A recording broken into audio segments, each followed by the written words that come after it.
안녕하십니까? 여호수아 23장 1절. 여호와께서 이스라엘의 사방 대적을 다 멸하시고 안식을 이스라엘에게 주신 지 오랜 후에 여호수아가 나이 많아 늙은지라. 여호수아가 온 이스라엘 곧 그 장로들과 부령들과 재판장들과 유사들을 불러다가 그들에게 이르되 나는 나이 많아 늙었도다. 너희 하나님 여호와께서 너희를 위하여 이 모든 나라에 행하신 일을 너희가 다 보았거니와 너희 하나님 여호와 그는 너희를 위하여 싸우신 자신이라. 보라, 내가 요단에서부터 해지는 편 대해까지의 남아있는 나라들과 이미 멸한 모든 나라를 내가 너희를 위하여 제비 뽑아 너희 지파에게 기업이 되게 하였느니라. 5절. 너희 하나님 여호와 그가 너희 앞에서 그들을 쫓으사 너희 목전에서 떠나게 하시니라. 하시니 너희 하나님 여호와께서 너희에게 말씀하신 대로 너희가 그 땅을 차지할 것이라. 아멘. 1절서부터 5절까지 제가 봉독해 올렸습니다. 사람들이 이 세상에 한번 태어나면은 이 세상에 누구든지 다 잠든다는 것을 우리가 알 수.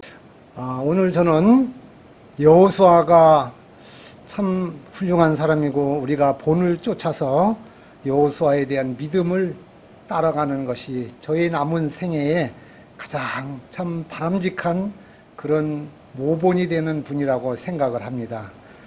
여호수아는 옳은 선택을 했고 순종을 잘 옳게 하신 우리한테 모본이 되는 그런 분입니다.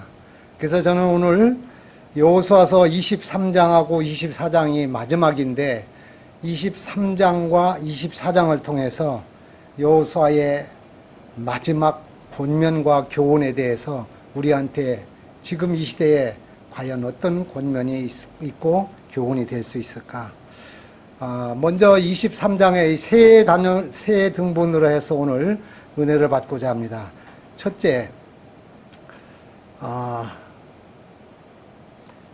여호수아서 23장 1절에서 5절까지 또 24장 1절부터 13절까지는 여호수아가 그동안에 하나님이 인도해 주셨던 대로 출애굽을 해서 그 광야 생활을 통해서 하나님께서 쭉 인도해 주신 거에 대해서 회고를 하는 그 내용이 여기에 기록이 되어 있습니다.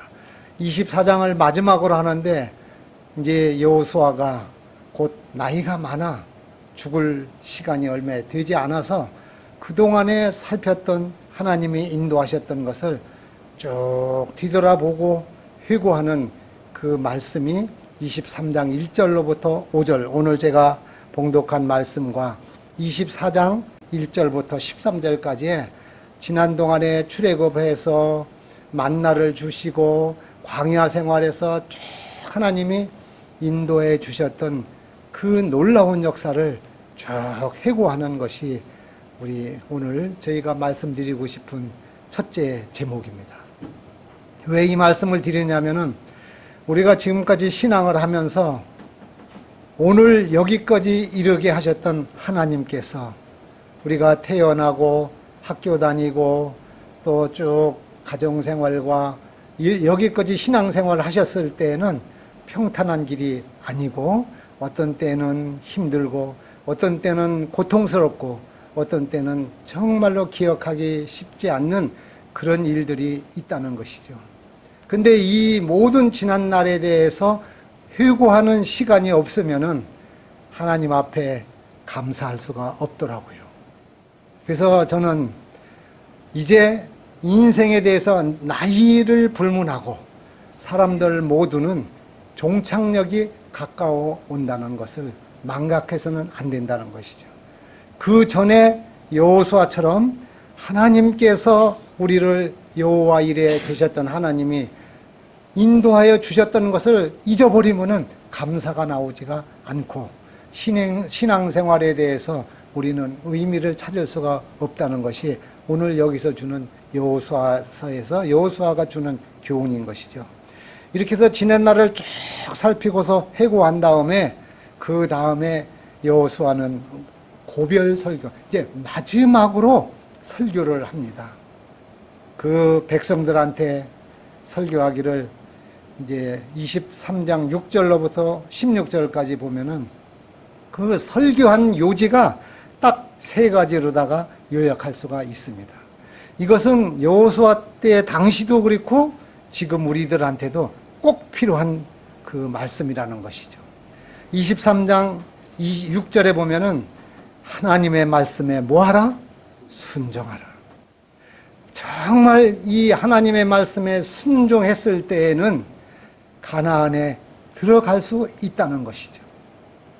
우리가 이 하나님의 말씀에 이론적으로만 알지만 이게 우리 삶에 동참하는 삶이, 실천하는 삶이 안 되면은 여호수아서를 통해서 그 출애굽했을 때 그 많은 사람들이 가나안에 들어간 사람들은 출애굽 세대에 단 몇 분이에요?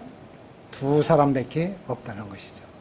그렇기 때문에 이 여호수아가 이 말씀을 다 기록하면서 하나님께서 나를 어떻게 인도해 주셨고 어떻게 훈련해 주셨고 어떻게 여기까지 오게 만들었던가에 대해서 이 여호수아가 깊이 생각을 하고 이 말씀에 대해서 마지막으로 후세대들한테 고별 설교를 하게 되는 것이죠. 그래서 우리는 신앙생활할 때 이 간증이라는 것이 나의 자랑을 하는 것이 문제가 되는 것인데 오늘 여기까지 예수님을 나의 생애의 구주로 영접하고 내가 장안동 교회에 출석해서 하나님께 찬양하며 기도하며 헌금할 수 있었던 것에 대해서 지난 날 것을 우리가 잊어버리면은 은혜와 감사가 없다는 것이죠. 이런 생각을 갖고 우리 교회에 딱 들어오고 나면은 하나님 앞에 감사의 기도를 안 드릴 수가 없는 것이죠. 하나님의 말씀을 증거하는 사람에 대해서 오늘 내가 말씀 받을 기도를 충분하게 하지 않을 수가 없다는 것이죠. 우리가 기도하는 것은 뭐 하는 거예요? 그릇을 준비해서 깨끗하게 닦아서 반듯하게 놓을 때 성령께서 역사하시고 주시는 사람의 목사님의 장로들의 집사님들에 대해서 하나님께서 증거하게 해주시는 것이죠. 그래서 저는 기도할 때 사회 보는 사람들이 오늘 목사님 말씀 듣겠습니다. 이렇게 얘기하는 거는 참 올바르지 않다고 저는 생각을 해요. 목사님 말씀 듣거나 누구 말씀을 들으려고 교회 온 게 아니거든요.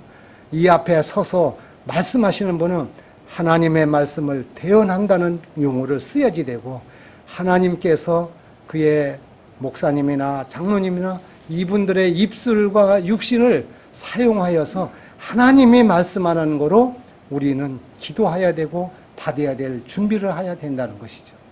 이렇게 될 때는 이 말씀마다 은혜스럽고 이 말씀이 우리 신비에 탁탁 아로새기게 된다는 것입니다. 그러니까 우리가 이 정신력과 이런 지난 동안에 여기 와서 집사, 장로, 우리 모든 사람들이 있었다는 것은 하나님의 은혜를 빼면은 내세울 게 없지 않습니까?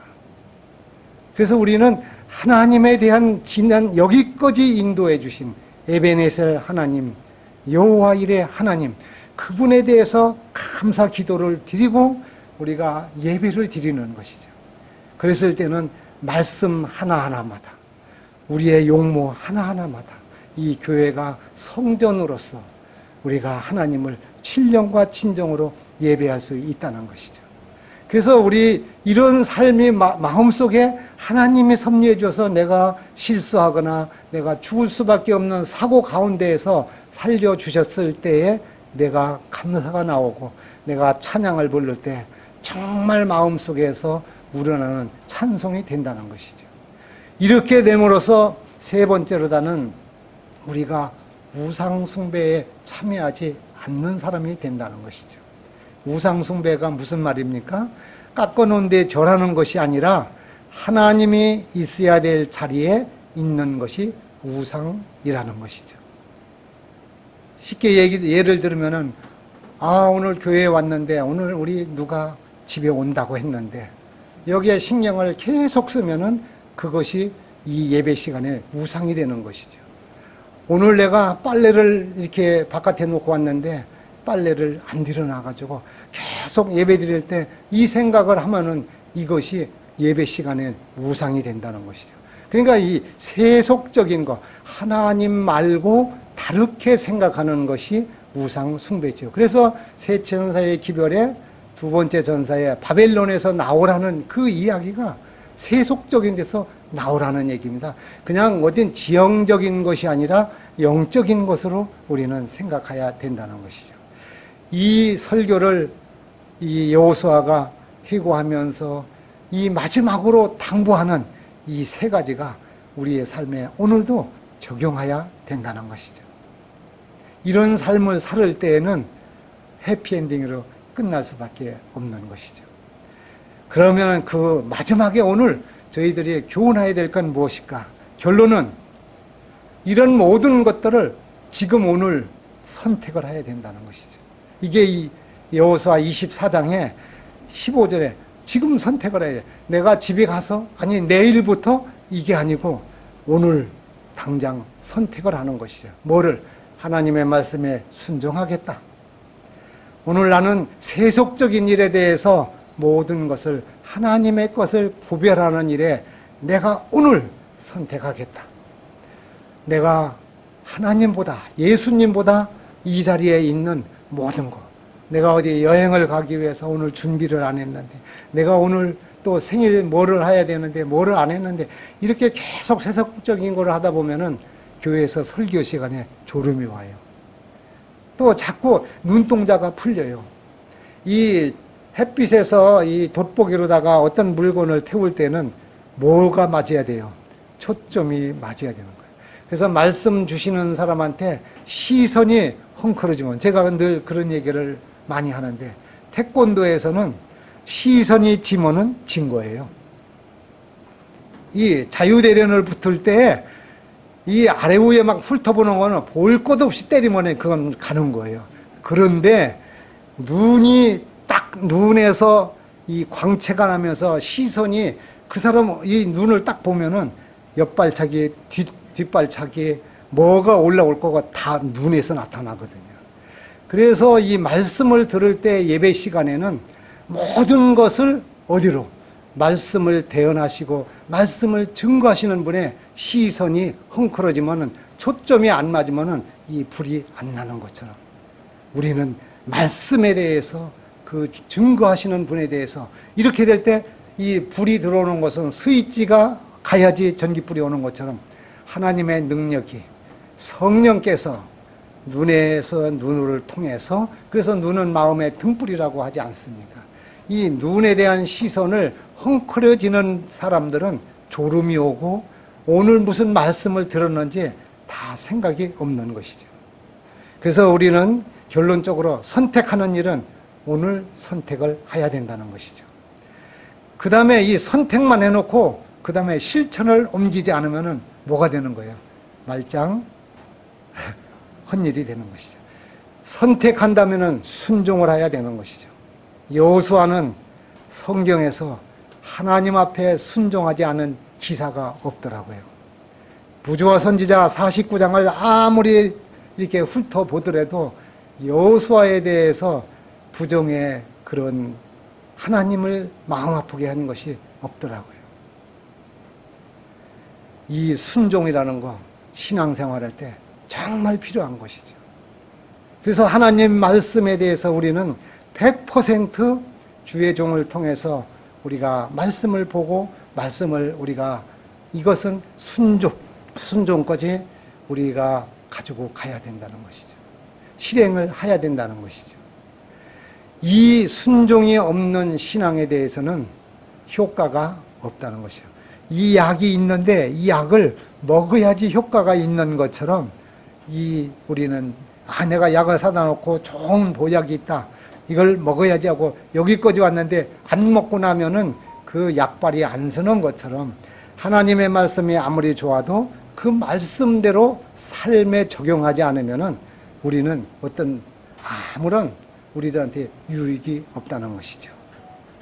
그리고 이 선택을 순종하는 다음에는 이 마음 속에서 예수님이 계셔야 될 자리, 하나님께서 계셔야 될 자리에 모든 것들은 다 제어해야 되는 것입니다. 여러분들은 그런 거 경험하셨는지 모르는데요.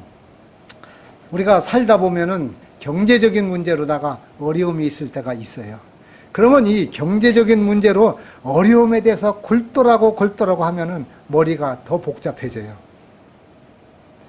그런데 이 모든 거에 대해서 하나님께서 어떠한 결과로 내가 말씀에 의지해서 말씀대로 순종하겠다는 마음을 가지고 하나님을 첫째 자리에 놓으면은 누가 책임을 져 주셔요? 하나님이 책임을 져 주시거든요. 이 우리 삶에 정말 중요한 것은 이게 간단한 이야기지만 이 간단하면서도 우리가 정말 중요한 것을 저희가 느껴서 많은 성경절 예언하신 코테이션 여러분한테 제시하는 것보다 오늘 간단한 세 가지에 대해서 꼭 마음에 두시기 바랍니다. 이 부조와 선지자에 이런 말씀이 있어요. 이제 여호수아가 가나안의 전쟁은 끝나고 딥낫세라는 데 그 고향이 딥낫세더라. 그곳에 가서 아주 평화스럽게 은퇴 생활을 하고 있었어요. 이 여호수아가. 근데 하나님께서 이스라엘의 모든 대적들을 다 멸하시고 또 평안한 안식을 주셨는데 이제 내 죽을 나이가 얼마 되지 않아서 여호수아가 몇 살에 죽었어요? 110살에 죽었어요.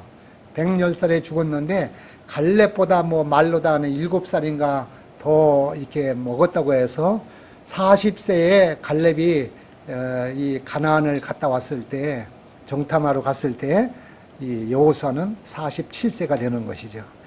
이래서 이제 이 모든 것을 그 어려운 것을 다 끝나고 여호수아가 결론적으로 나는 이스라엘 장로들, 두령들, 지도자들한테 다 오라고 불렀다는 것이죠. 왜냐? 멘토의 역할을 확실하게 하는 것이죠.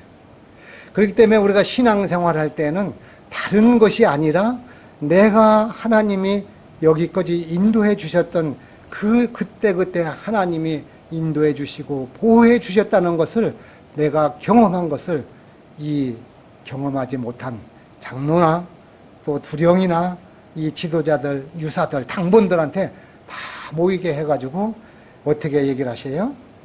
너희 하나님 여호와가 그가 너희 앞에서 그들 이방 사람들을 다 쫓아내시고 너희들 눈앞에서 다 떠나게 해주셨고 이제 하나님께서 말씀하신 대로 지금 레위 지파 빼놓고 땅을 다 분배해 줬어요. 이렇게 너희들 땅을 다 차지했는데 그러므로 이제 너희가 뭐 하라고요? 율법책에 기록된 것을 갖다가 너희가 떠나지 말고 잘 지키라.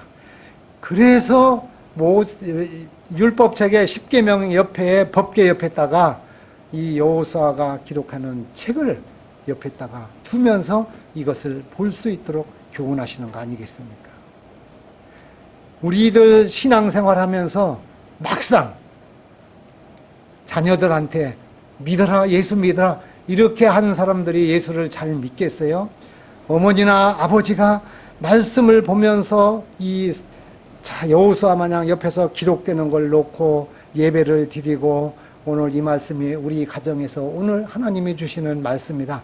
이 이야기를 신명기 6장 1절서부터 12절에 있는 말씀을 다 한 것처럼 앉았을 때라든지 누웠을 때라든지 길을 행할 때라든지 자녀들한테 이 말씀을 계속 얘기해 주고 나면은 콩나물 시루에 물 한 바가지 보면 물이 다 빠져도 콩나물이 자라는 것처럼 자녀들이 이 말씀에 대해서 우리 어머니가 우리 아버지가 이 말씀을 이렇게 사모하고 사셨다고 한동안에는 딴 데로 나갔지만 이 자녀들이 아버지 어머니에 대했던 그게 믿음의 유산이라고 생각을 하는 것이죠. 이런 여호수아가 지금 자녀들한테 인자하신 부모님이 하는 것처럼 말씀하는 거예요. 너희들 지금까지 오늘날 있는 건 너희가 6.25 세대 전에 일본에서 36년 동안 일제의 치하에 있었을 때 어떻게 너 부모님들이 조상들이 살았는지 아느냐?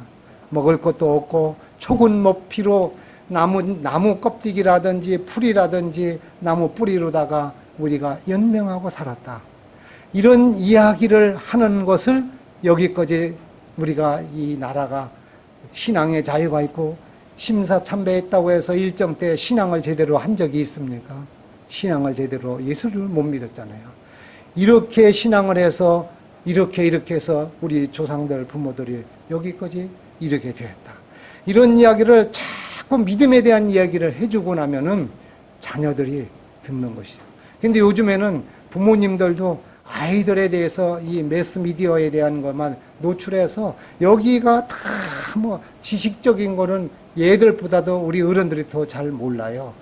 그런데 정서적으로다는 이 아이들이 준비가 안 돼서 매일 매스컴을 보고 나면은 끔찍한 사고들이 얼마나 많이 자행되고 얼마나 많이 나오고 겁도 없고 두려움도 없어요. 그냥 뭐 어른 아이들도 없이 가서 다 예비고사 1등으로 다 예비고사 맡은 사람이 의대생이 살인을 다 하지 않습니까? 인성교육이 참으로 중요한 것입니다. 우리는 자녀들한테 돈을 물려줘봤자 그게 영원히 가지 않는 것입니다. 가장 중요한 것은 여호수아가 110살에 눈 감기 직전에 이 두령과 장로들과 이 유사들한테 불러서 하나님께서 우리를 이렇게 인도해 주셨고 지금 가나안이 눈앞에 있는데 여기 들어갈 사람들의 너희들 부모들은 다 여기서 죽지 않았느냐? 너희 2세대들 하나님의 말씀에 기록되고 그것을 굳게 믿은 사람은 가나안을 들어간다. 이런 얘기할 때 설득력이 있지 않느냐는 말이죠. 그래서 여호수아는 자기가 하나님께서 지시한 모든 조건들을 다 지켰다는 것이죠. 하나님께서 그들에게 하신 하나님의 약속을 충실하게 다 하나님은 약속을 지키셨다는 것이죠. 주신다고 하면 다 주셨고 또 하나님께서 모든 일 했다는 것은 안 되는 것 같았지만 다 하나님은 약속을 다 지키셨어요. 하나도 지키지 않은 것이 없는 것을 이 백성들한테 여호수아가 호소하는 겁니다. 백성들에게 호소라는 것은 간절하게 이야기하는 부탁을 하는 것입니다. 그래서 이 여호수아는 이 백성들한테 하나님의 언약을 성취하신 것처럼 너희들이 말을 듣지 않으면 그대로 처벌을 한다는 거. 그것은 다 이루어진다는 거. 반역한 사람들 다 죽었잖아요. 고라의 자손 광야에서 땅이 꺼져서 죽고 다 죽었잖아요. 하나님은 약속한 것은 성취하시는 거죠. 회개하거나 자복하지 않고 그냥 넘어가는 것은 없다는 것이죠.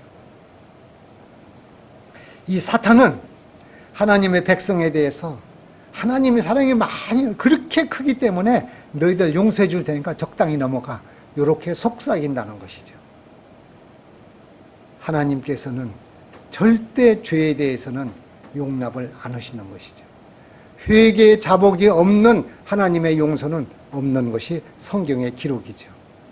사탄들은 이런 이론을 가지고 우리들한테 유혹을 하고 넘어가고 또 성취하지 못하게 이렇게 사탄은 우리들을 넘어뜨리기 위해서 온갖 방법을 다 동원하고 있죠.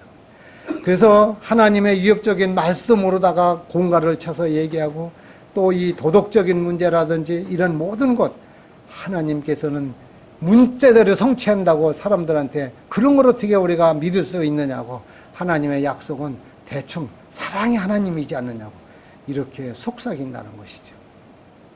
우리가 근본을 잘 알아야 되는 것이죠. 그러나 하나님께서는 모든 피조물들을 취급하실 때에 어떻게 해요? 그 성질 나름대로다가 다 고유한 특성이 있죠. 즉 죄의 분명한 결과는 죄의 결과는 뭐예요? 사망이라고 로마서에 우리가 다 배웠잖아요. 비참한 죽음이라는 이게 의의 원칙에 어긋난다고요? 절대 맞는 것이. 죄의 싹은 사망이기 때문에. 죄에 대한 무조건적인 용서 이런 건 존재한 적이 없어요. 하나님께서는. 앞으로도 또 이 모든 것은 확실하게 다 실행을 하신다는 게 하나님의 말씀인 것이죠. 우리가 이 모든 것 적당히 이렇게 넘어간다는 것 마음을 다시 한번 생각해야 될 필요가 있는 것이죠. 왜 그러냐? 공의, 콩 심은 데 콩 나고 팥 심은 데 팥 나는 공의를 무시하는 그런 이름만 자비라는 것은 자비가 아니고 우유부단하다는 것이죠. 흐리멍텅하다는 것이죠. 그렇기 때문에 뭐 안식일도 되고 일요일도 좋고 주일 뭐 이렇게 적당히 하는 것이 아니다는 것이죠. 하나님 편에 확실하게 서고 하나님에 대한 경배와 예배는 우리들 사는 동안에는 분명하게 우리들 마음가짐에 오늘날 섬길 자를 선택해야 된다는 것이죠. 그래서 이 신앙생활에서 중요한 것은 많은 것 아는 것이 아니라 오늘 세 가지 의의 원칙을 우리가 하나님께서 주시는 여호수아가 우리한테 제시하는 것처럼 선택해야 되고 순종해야 되고 우상 숭배를 다 마음에서 버리는 그런 신앙이 우리한테 필요하다는 것이죠. 시간이 많이 가서 한번 마지막을 우리가 보고서 좀 마칠까 합니다. 예수를 믿는 믿음으로만 그들은 죄의 사유함을 얻을 수 있고 하나님의 율법을 순종함을 얻을 수가 있다. 뭐예요? 예수 그리스도가 나의 삶의 구주가 되시는 것을 믿음으로 믿고 내 죄를 자복하고 회개할 때에 죄 사함을 받는다는 것이죠. 죄를 짓고 다윗이 있고 우리아가 있고 침례 요한이 있어요. 다윗은 살인을 했어. 우리아를 살인했어. 다윗은 의인이라고 나오고 용서받았어요. 그런데 왜 보면은 아나니아와 삽비라가 있는데 이 아나니아와 삽비라는 죄진 것이라고 우리가 생각할 때는 자기 재산을 팔아서 조금 일부 난고 듣기로서니 그렇게 죽을 죄가 됩니까? 우리는 여기에서 교훈해 주는 것이 큰 것이죠. 이 살인했던 다윗하고 자기 재산을 갖다가 일부만 드렸던 아나니아와 삽비라하고 죽을 수 있는 건 살인한 다윗은 살았고 우리 하나님께 자기 재산을 바쳤던 아나니아와 삽비라는 죽었다는 것. 어떻게 생각하십니까? 오늘 이 말씀에서 죄의 사유함을 자복하고 나단 앞에서 통렬하게 자기가 자복하고 회개한 사람만은 어떠한 죄도 용서받을 수가 있다. 죄사함을 받을 수 있다. 이것을 몰라서 우리들은 사람들에 대해서 정죄를 많이 하고 있다는 것이죠. 자기가 보는 관점으로 저 사람이 어쩌고 저 사람이 어쩌고 다윗의 경험에서 교훈하고 아나니아와 삽비라의 교훈에서 우리는 교훈해야 된다는 것이죠. 우리 성도님들이 어떤 사람일지언정 심판자나 우리가 사람을 정죄할 수 있는 것은 오직 예수 그리스도밖에 없는 것이죠. 죄의 사유함을 그 사람이 회개하고 자복해서 받으면은 받은 것인 것이요. 이것이 다윗과 같은 생애가 우리를 엿볼 수 있고 성경에서 그렇게 말하고 있다는 것이죠. 그들의 구원을 얻기 위하여 자신의 노력을 의지하는 일은 멈춰야 된다. 우리 스스로 내가 헌금을 많이 하고 내가 교회에 열심히 나오고 내가 구제 사업을 많이 하고 이런 것들에서 즉 내 노력으로 구원 얻는 것이 아니다는 것을 분명하게 얘기하는 것입니다. 우리는 어떤 행위로다가는 구원받을 수 있는 사람이 아무도 없다는 것이죠. 오직 예수 그리스도 하나님의 은혜로만이 우리는 구원을 받는 것이죠. 그러니까 그 은혜를 값 없이 여기지 말아야 되겠죠. 그들이 하나님의 간합하심을 얻고자 한다면 전적으로 하나님의 구주의 공로를 의지하여야 된다. 이스라엘에 대한 여호수아의 사업은 다 이루어졌다. 여호수아는 여호와를 온전하게 순종하였다. 성경에는 그를 여호와의 종이라고 기록하였다. 대중의 지도자로서 여호수아의 고결한 품성에 대한 증언은 그가 다스렸던 세대에서 한 역사를 아름답게 마무리를 짓고 있다는 것이죠. 이스라엘의 여호수아는 사는 날 동안 여호수아 뒤에는 그 살아있던 장로들과 같이 있던 모든 사람들은 다 이 좋은 멘토를 만나서 하나님을 섬겼더라. 이렇게 기록을 하고 있습니다. 우리 장안동교회 좋으신 분, 훌륭하신 분, 훌륭한 사역자 어떤 분입니까? 하나님의 말씀을 잘 우리가 준행할 수 있도록 대언해 주시고 증거해 주시는 그런 지도자 밑에 신앙생활 한다는 것 얼마나 축복입니까? 사람이 숫자가 건물이 이게 중요한 것이 아니고 오직 현미경의 역할은 안 보이는 거를 갖다가 사역자들과 지도자들이 잘 그것을 보이게 해주시고 망원경처럼 저 멀리 하나님이 안 보이는데 그 하나님이 잘 보일 수 있도록 그 사람에게 초점을 맞춰주는 그런 사역자들을 우리는 밑에서 신앙하시는 저와 여러분들의 되심으로 축복받는 우리 모두가 되시기를 간절히 바라겠습니다.